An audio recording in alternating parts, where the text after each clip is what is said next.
What's it like to travel from Australia to Indiana to cover the Pacers? We'll find out today. We're talking to one of the hosts of the Paceroos Podcast, Justin, about his trip from Australia to the U.S. to see some of the U.S. and see two Pacers games. Ask Rick Carlisle a question. He got a good ton of impressions about this new look Pacers squad. We'll get to it all today on the Locked On Pacers Podcast. You are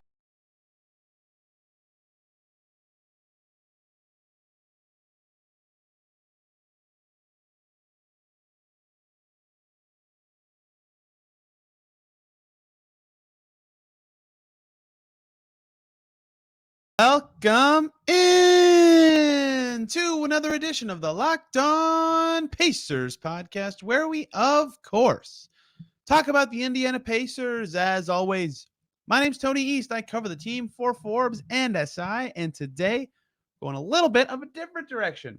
We're talking about someone who made the trip from Australia to the United States to see two Pacers games, see the team play twice, asked Rick Carlisle a question, interacted with tons of players. Justin, one of the hosts of the Paceroos. We get to a lot today talking about this Pacers team compared to some past ones in terms of fan experience, the new look Gainbridge Fieldhouse, his experience coming, like I said, from Australia to Chicago and Indiana to watch the Pacers play. Really fun and interesting conversation. I think you guys will enjoy. We'll just get right to it. And we are now joined by Justin from the Paceroos himself, who just made perhaps the longest trip to watch the Pacers in human history. Australia to the East Coast, to Chicago, to Indy, all to see the Pacers play twice. Justin, was it worth it before we get into the nuts and bolts of the trip?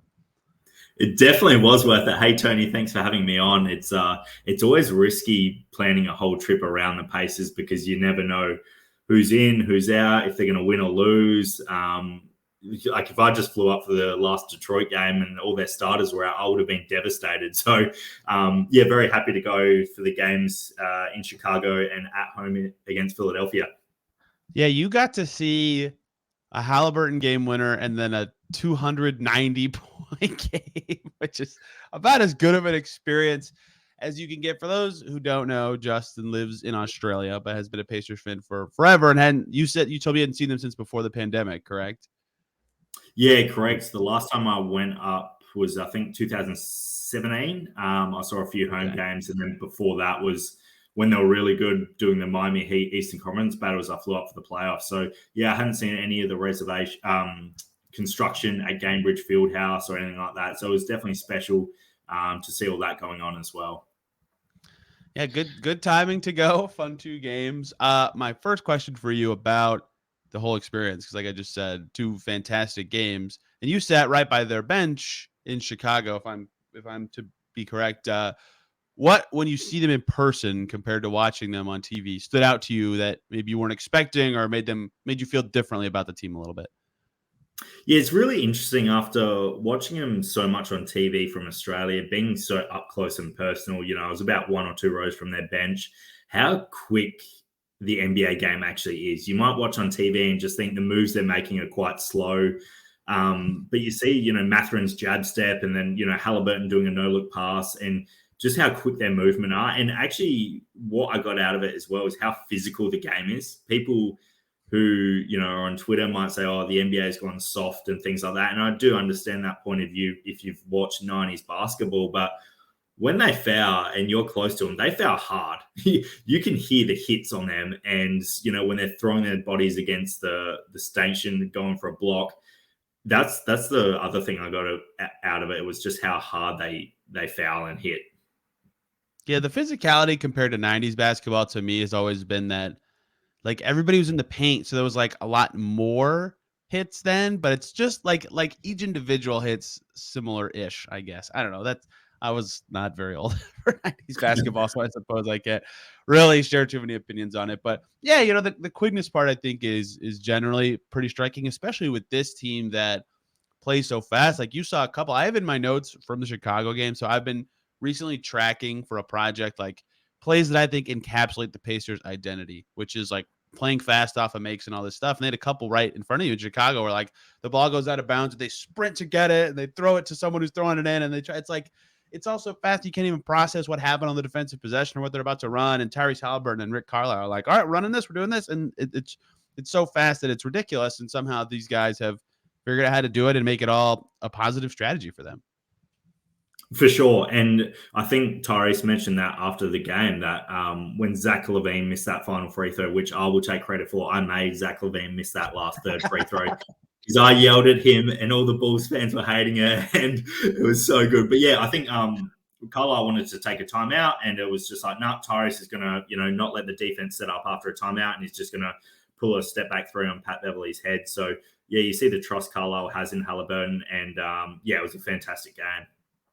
That was a good ending. That ending had a lot of good arguments against that timeout, right? Because then the Bulls get their defensive unit in, and you're calling a more complex play where it's like Tyrese Haliburton shooting the ball anyway. Just get dribble down there, kill the clock, and let him shoot, and he did. Had you seen a buzzer beater before in person?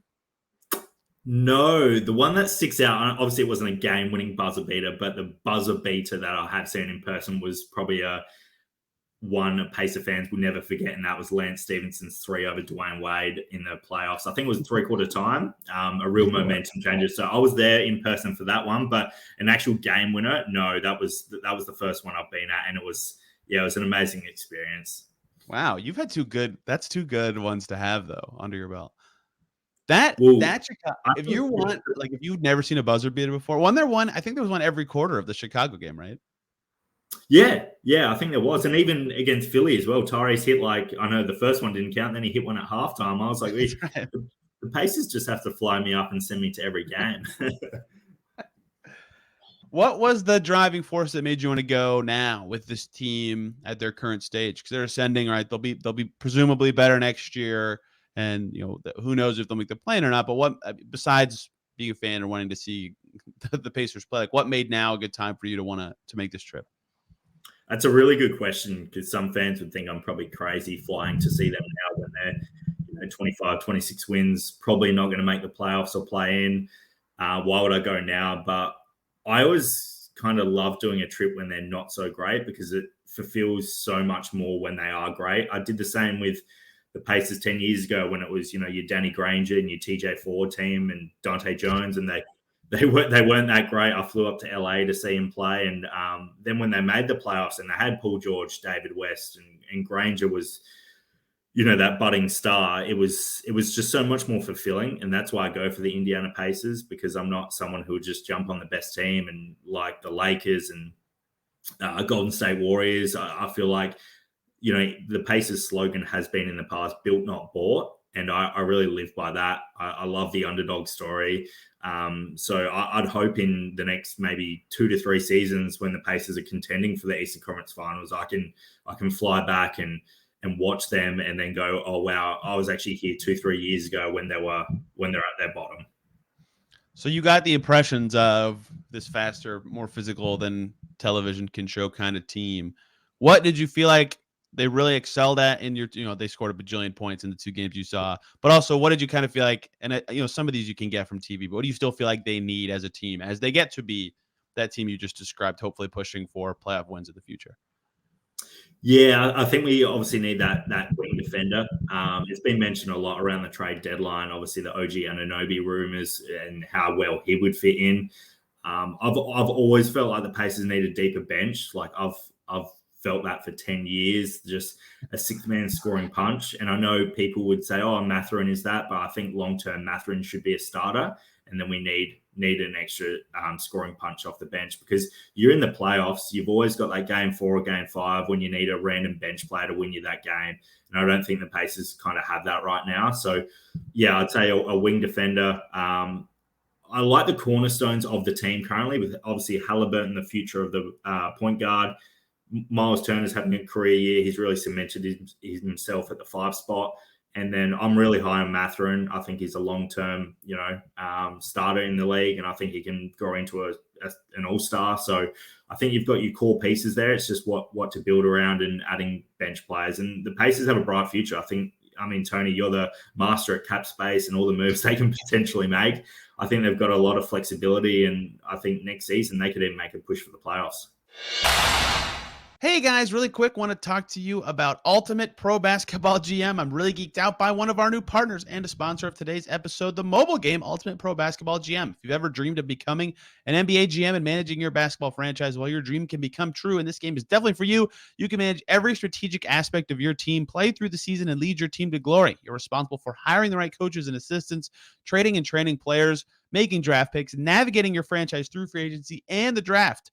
The ups and downs of a season, all this in a challenging and realistic game world. Ultimate Pro Basketball GM is completely free and playable offline, play on the go, and when you want, and it's a blast. We have a locked on little group going right now, and it's been really fun. We've had a nice little bit of banter going on, and I suggest you do the same with your friends. So Locked On Pacers listeners get a 100% free boost to their franchise when using the promo code Locked On in the game store. So make sure to check that out. Download the game. Just go to probasketballgm.com, scan the code, or look for it in the iTunes or whatever app store. That's probasketballgm.com.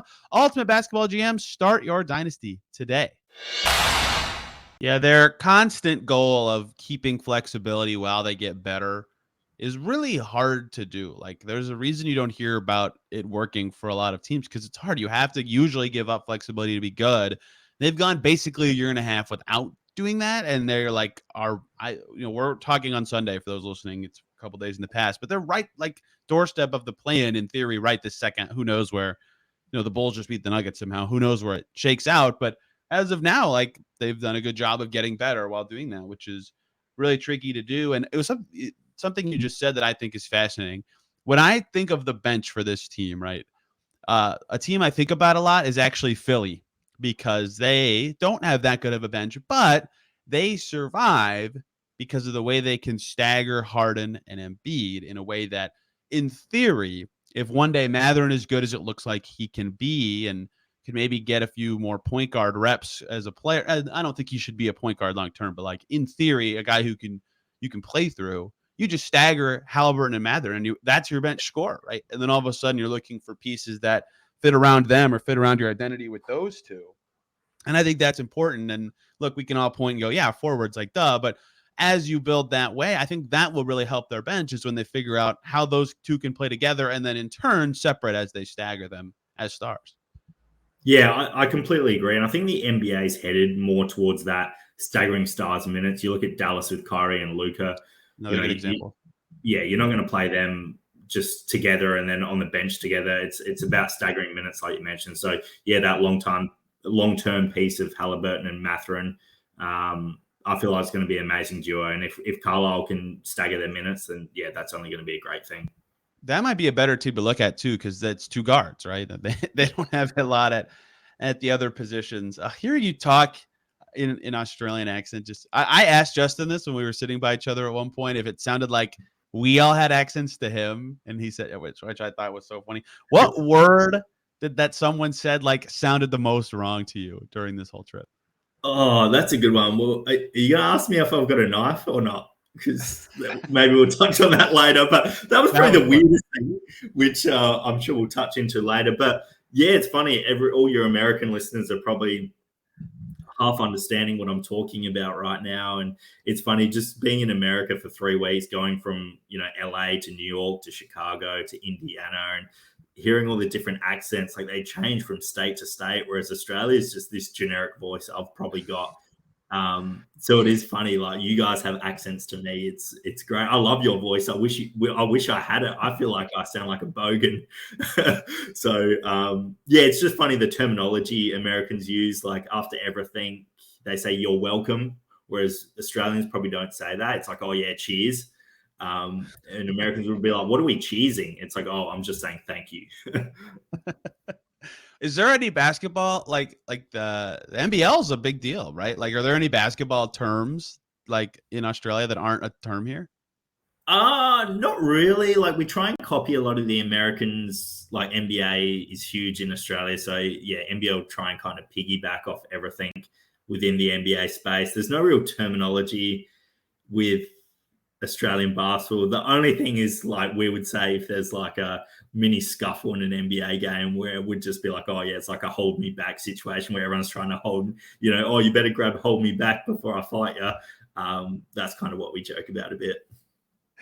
That'd be fun if I'd love to immerse myself in that just to hear like just how it would sound. Yeah, that would blow my mind. Like to have someone think that I sound like I have an accent. I never processed that until I was sitting next to. I was like, wow, I probably sound really obscure in this setting. I think I could share this right because the question is on YouTube anyway. Justin sat next to me in a press conference too after the Pacers home game, and what he just referred to was Rick Carlisle asking him jokingly, of course, after the Australian accent if he had a knife, which was funny. What was that moment like being that close to Carlisle and asking about Tyrese Haliburton like for you and being in the media section of the day for a couple minutes? So yeah, it was like a dream come true for me. First of all, I was so nervous, as you probably noticed, like talking to you and following you around the field house. First of all, I would have got lost without you. I saw you walk in the media room and I was like, oh, there he's going. He must be going to Rick Carlisle's press conference. So I just kind of followed you. But yeah, I was so nervous asking him the question. I was kind of building myself up to it all game. And I thought, oh, hopefully they win. So he's in a good mood. And they lost, of course. And he got a technical foul, of course. So I was like, oh, this has set me up for a beautiful response to my question. He probably can't even understand my voice. But yeah, you kind of revved me up. And I was like, look, I'm only here once. I'm going to ask him a question, even if he kind of has a go at me back. At least it's an experience. So yeah, grabbed the microphone off you and started talking about how I wanted to give him a positive question. So it was like going to be a positive answer. I was originally going to ask him how tough it was having Miles Turner only play 17 minutes and doing that with foul trouble. But I thought, nah, because that's going to be a negative response. So I thought I'd tie it into Haliburton and his 69 points and 26 assists, I think, in 2 games. So yeah, he could give a positive answer. And then, yeah, he just spoke over me and was like, are you John Christopher's friend? And I was like, yeah. And then he's like, oh, do you have a knife? And I was like, what is going on? And I messaged a couple of mates back home and I was like, what? Like, I don't even get that reference really. Like, I think it's off Crocodile Dundee, the movie where, yeah, the hunter's got a knife or something. Like, I don't understand it. But yeah, I was just like, I've completely forgot what I'm going to ask. And then I stumbled and somehow I got through it. You got a good answer out of him, though. I did. He was great. Like, I saw him in the elevator or lift the next day. And, yeah, he spoke to me and John. And, yeah, he was really nice. And that's my overarching thing of my whole experience was how great, you know, you were to me. You came up to me in Chicago and spoke to me before the game. And then we spoke the next night at home against Philadelphia. Scott Agnes was really nice to me. And all the staff, anyone I bumped into was extremely nice. Like I'm a nobody. I know that. I'm just a fan from Australia. There's nothing special about me. But anytime I come there, everyone in Indiana treats me like family. The players were so nice. I got the opportunity to speak to some players. And yeah, I'll kind of take that to my grave, that experience with how nice they were to me.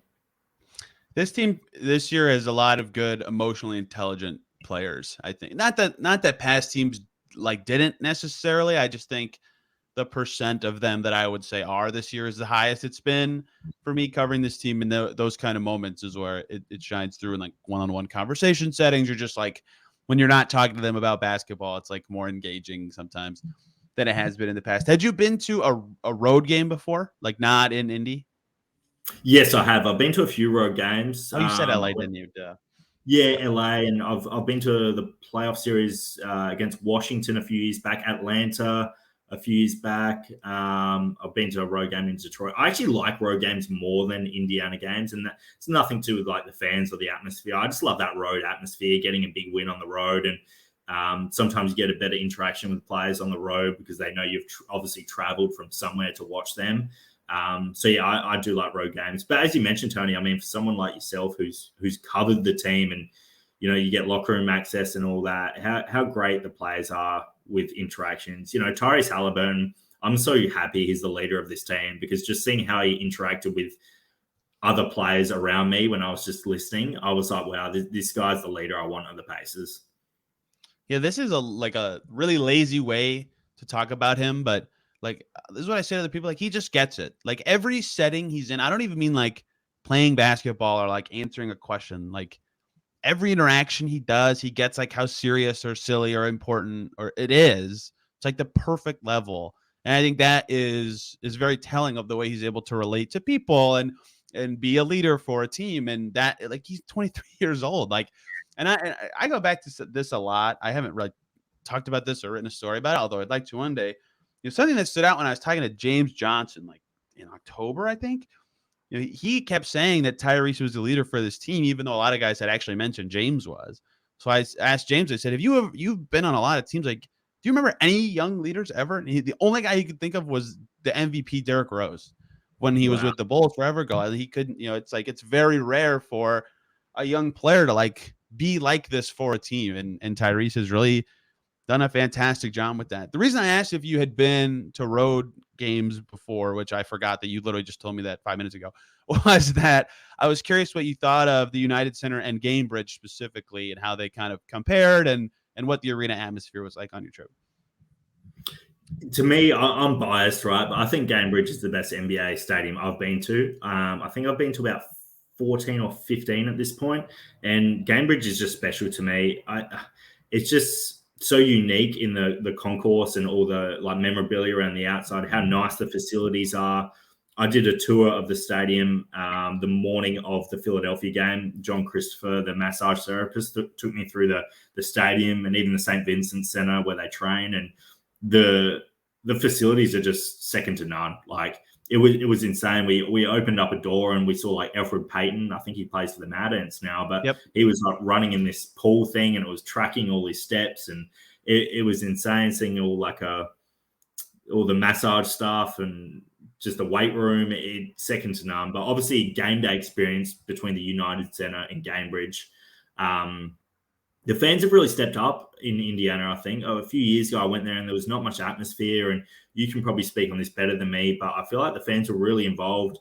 I thanks Tyrese for kind of changing the culture of the Pacers right now. They're enjoyable to watch. The fans love watching them, whereas last season and the last few seasons, I'm not throwing shade on anyone, but watching the Brogdon-Sabonis kind of pick and roll, it was pretty slow and boring. I think the casual fan and even the most dedicated fan would prefer to watch this sort of basketball, and you can see that in Gamebridge. The fans are loving it. One more break here, guys, so I can talk to you about FanDuel. About a month left of the NBA season, and now is the perfect time to download FanDuel, America's #1 sportsbook, because new customers get a no-sweat first bet up to $1,000. That's bonus bets back if your first bet doesn't win. Just download the FanDuel Sportsbook app. It's safe, secure, and super easy to use. Then you can bet on anything from the money line to point scores to threes drained. You can dive into the spread, the money line for games, getting player props for certain stats on a given night, and so many more exclusive bets like FanDuel's 2x3. Well, there'll be 2 3-pointers scored in the first 3 minutes of a game. Plus, FanDuel even lets you combine your bets for a chance at a bigger payout with a same-game parlay, so don't miss the chance to get your no-sweat first bet up to $1,000 in bonus bets when you go to FanDuel.com/LockedOn. That's FanDuel.com/LockedOn to learn more. Make every moment more with FanDuel, an official sports betting partner of the NBA. Yeah, the slow, methodical style, like, is fun for fans when you're winning a lot, but that team wasn't winning enough for it to be as gripping as it. Like the first year of it, they were really good, right? People liked that team that was the 4 seed a lot. The reason I know that the fan culture has changed, like, look, my friends like sports, but I wouldn't describe any of my close friends as like big NBA fans, right? They're more, a lot of them are baseball fans and college sports fans.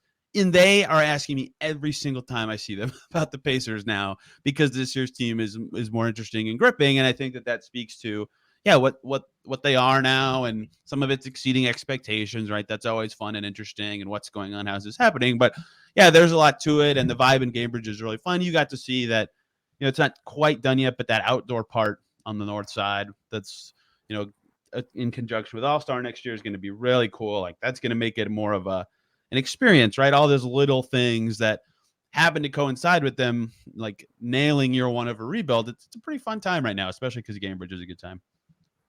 For sure. And, I'd love to come to the All-Star weekend next year. And, that's on my to-do list, whether I can make it happen or not. I feel like it's going to be a great atmosphere downtown. I always hear from Australia how well Indiana do events. Like the Super Bowl years ago was, they said one of the best Super Bowls was held in Indiana. And maybe the NBA players might not want to go to Indiana too much, but I know they'll put on a great event. What if like if Dyson Daniels makes Rising Stars, could you do media for Australia for that? Yes, I think so. I'll have to hit up some people I know in the NBL and come for that. I think I was pretty lucky to get a Paceroos media pass, so yeah, I'll have to keep digging for that to get an all-star invite.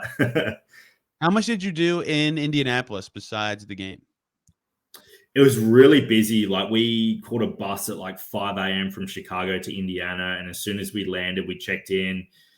We basically tried to sort out our media pass, and that was like a full day. I don't know how you guys do it as like journalists and writers, because it's such a full-on game day, like getting there a few hours before the gates even open. And then, I didn't really have to prepare any questions, whereas you guys obviously have a job to do with certain questions and how to write things. So I don't know how you guys do it with travel and all that.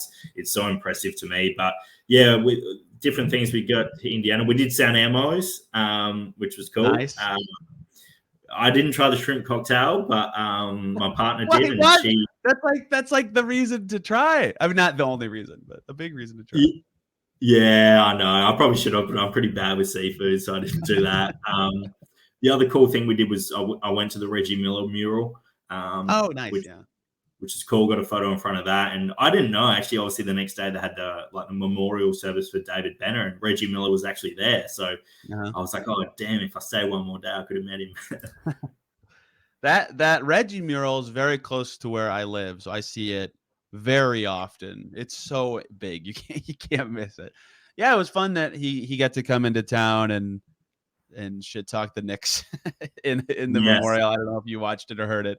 That was he did a great job speaking. I think. Can I ask you, Tony? Do you think they'll ever build a statue of him?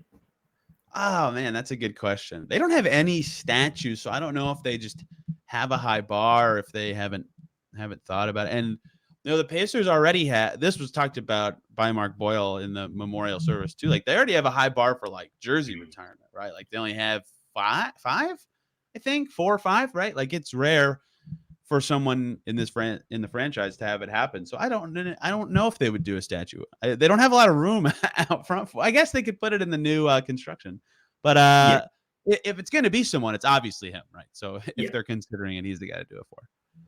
Yeah, no, I'd love to see it one day. So I'm trying to start the petition. That's what you were here for, secretly, right? Is to get that going off the ground. Last one from me. If you had what will be your one lasting memory from this whole experience? Apart from the Rick Carlisle knife comment, which will stick with me forever, and I've already got a bit of flack from it from my mates back home. But I'd honestly, and I'm not just saying this, how nice everyone is in Indiana. Hoosier hospitality. They always talk about it. You go to New York. I was just there a few days before Indiana, and no one kind of cares who you are. I did the Madison Square Garden Stadium tour, and it was nothing like Indiana. You go to Indiana, I feel like it's a second home to me. Everyone is so nice. The staff there, the players were so generous. Like, Tyrese Haliburton signed a jersey for me. Mathurin signed a jersey for me. When I walked up to Haliburton when he was doing his pregame shooting, I was just going to say a quick hello. And as soon as he kind of saw my media pass, he was like, "Oh, you're Justin from the Paceroos. I know who you are. Like, let's get a photo." And I was like, "Oh, this is just insane." So, yeah. And apart from that, I guess it was just my conversations with the players I'll take from that. I spoke to Buddy Hield. He wants to come into Australia in the off season, which will be really exciting. I might be able to hook up with him if that comes to fruition. And it's just, I guess, the interactions with the players I won't forget. That's why they call it Hoosier hospitality. You got to see it up close and personal. And also, on the way out, Justin, tell people about the Paceroos. I think you guys' last show was the Miles extension. So they used to be weekly, and avid Paceroos listener, mostly for the accents, but also for the Pacers content. Tony East here. But talk about the Paceroos, the show, and what your media pass said. Oh, thanks, Tony. Yeah, we got to get it up and firing. It's funny. Anytime I think I spoke to you about this when we were talking. Anytime we all right, we're going to do weekly episodes, get back on track. The team's playing really well, and we'll do a few episodes, and they'll go on a 10-game losing streak. So, and then we don't record, they play really well, but we do. Me, Adam, and Alex definitely need to get it firing up again. When we did stop for a bit, we were amazed at the people that reached out saying, "Hey, we miss hearing you guys. Is everything okay? Please record." we just thought, there's so many other great Pacer podcasts out there. Everyone's probably got their daily fix, but we've had so many great support, and I was astounded to get a media pass just through the Paceroos account. Like, having media access to Rick Carlisle's pre-game and post-game press conference, just from a little guy. Like, I'm from a small town in Adelaide in Australia. I don't think there's probably one Pacer fan in the whole of Adelaide. There is a few in Australia, but from someone who, joined two guys on a podcast a few years ago, and just speaking from our bedrooms, and we've met up and we're all become friends, to now, like, players on the team know who we are, and actually asking Rick Carlisle a question. It's kind of dream stuff. And we had Kevin Pritchard come on, Miles Turner does our introduction. It's just kind of pinch me moments. We had the fabulous Tony East come on a few times, so that was another pinch me moment. But yeah, we're definitely going to keep it going, because I feel like this team's just going to be up and coming, and really successful in the future. So we definitely want to keep it going. So Paceroos is just a banger name, like, for an Australian Pacers podcast. Oh, it's so good. I would definitely recommend the Paceroos myself. And before Buddy Hield visits you, I'll have to find any Adelaide 36ers fan who lives in Indiana, so you guys can have the crossover of the century as the only fans of local teams from across the pond. If you don't have any parting thoughts, Justin, I'll get everybody out of here.